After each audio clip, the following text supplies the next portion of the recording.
Covid എന്ന മഹാമാരിക്ക് ശേഷം അടുത്ത മഹാമാരിയെ നേരിടേണ്ടി വരുമോ എന്ന ആശങ്കയിലാണ് ജപ്പാൻ ഇപ്പോൾ. കാരണം അപൂർവവും മാരകവുമായ മനുഷ്യ മാംസം ഭക്ഷിക്കുന്ന ബാക്ടീരിയ അണുബാധയുടെ കേസുകൾ ജപ്പാനിൽ വർദ്ധിച്ചുകൊണ്ടിരിക്കുകയാണ് എന്നാണ് പുറത്തുവരുന്ന ഏറ്റവും പുതിയ റിപ്പോർട്ട്. ബ്ലൂംബർഗ് റിപ്പോർട്ട് അനുസരിച്ച് ഈ ഭയാനകമായ രോഗം ബാധിച്ച ഒരാൾക്ക് 48 മണിക്കൂറിനുള്ളിൽ വളരെ വേദനാജനകമായ മരണം സംഭവിച്ചേക്കാം.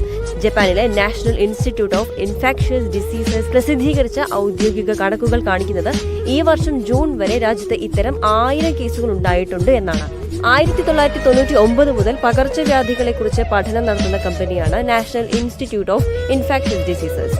കഴിഞ്ഞ വർഷത്തെ അപേക്ഷിച്ച് എണ്ണത്തിൽ അപകടകരമായ വർധനവാണ് ഈ വർഷം ഉണ്ടായിരിക്കുന്നതെന്നാണ് റിപ്പോർട്ട്.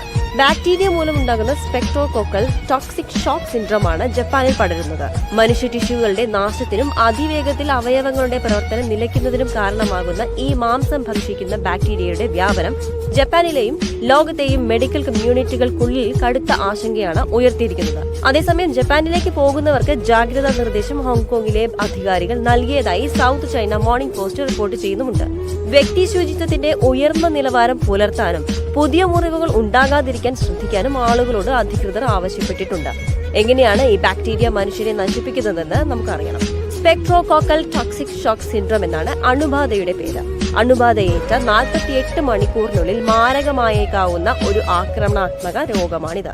ഗ്രൂപ്പ് എ സ്പെക്ട്രോകോക്കസ് GAS എന്ന ബാക്ടീരിയ മൂലമാണിത് ഉണ്ടാകുന്നത്.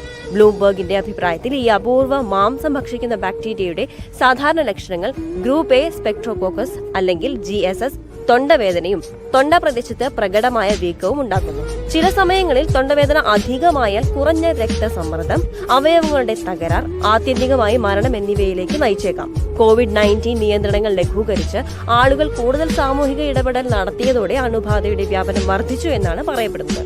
50 വയസ്സിന് മുകളിലുള്ള ആളുകളെയാണ് ഈ ബാക്ടീരിയ സാധാരണയായി ബാധിക്കുന്നത് എന്ന് റിപ്പോർട്ടുണ്ട്. ഈ ബാക്ടീരിയ ശരീരത്തിൽ പ്രവേശിച്ചാൽ ഹൈപ്പർ ഇൻഫ്ലമേറ്ററി പ്രതികരണത്തിന് കാരണമാകുന്ന വിഷവസ്തുക്കളെ ഇവ ഉണ്ടാക്കുകയാണ് ചെയ്യുന്നത്. ബാക്ടീരിയകൾക്ക് രക്തപ്രവാഹത്തിലേക്കും അവയവങ്ങളിലേക്കും അതിവേഗം പ്രവേശിക്കാൻ കഴിയും. ഇത് ചുരുങ്ങിയ സമയത്തിനുള്ളിൽ ഒന്നിലധികം അവയവങ്ങളുടെ നാശത്തിന് കാരണമാവുകയും ചെയ്യുമെന്നാണ് രോഗത്തെക്കുറിച്ച് ഡോക്ടർമാർ പറയുന്നത്. മരണങ്ങളിൽ ഭൂരിഭാഗവും 48 മണിക്കൂറിനുള്ളിൽ സംഭവിക്കുന്നു. ടോക്കിയോ വിമൻസ് മെഡിക്കൽ യൂണിവേഴ്സിറ്റിയിലെ സാംക്രമിക രോഗങ്ങളുടെ പ്രൊഫസറായ കെൻ കികുച്ചി പറഞ്ഞു.